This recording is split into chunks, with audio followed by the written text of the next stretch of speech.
एक गांव में एक बुढ़िया अपने बच्चों के साथ रहती थी। वह इतनी लालची थी कि उसे लगता था धन ही मेरा सब कुछ है।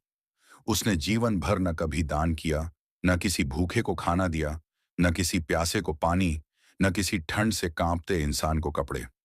समय बीतता गया और एक दिन उसका अंतिम समय आ पहुंचा। यमराज स्वयं उसे लेने आए। चलो, तुम्हारा समय पूरा हो गया है। वे उसे अपने साथ ले चले। रास्ते में बुढ़िया को भयंकर ठंड लगने लगी। यमराज जी, बहुत ठंड लग रही है।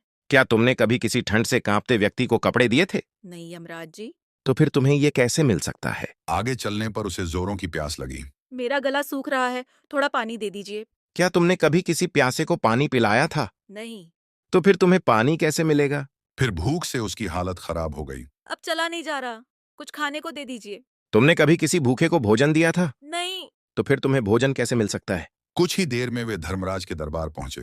वहां चित्रगुप्त कर्मों की किताब खोलते हैं। चित्रगुप्त, इस स्त्री के कर्म कैसे है? प्रभु, इसके पुण्य का खाता पूरी तरह खाली है, लेकिन पापों से पूरी किताब भरी हुई है। तुमने जीवन में केवल स्वार्थ किया है।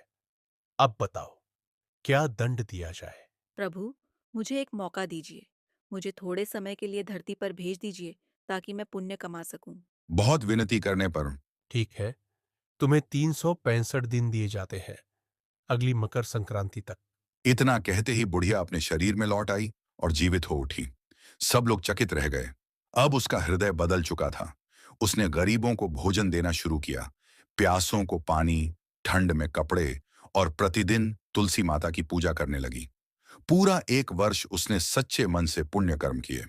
मकर संक्रांति के दिन जब वह तुलसी पूजन कर रही थी, तभी एक दिव्य पुष्प प्रकट हुआ। देवी, इस संसार में आपका समय पूर्ण हुआ। जैसी प्रभु की आज्ञा।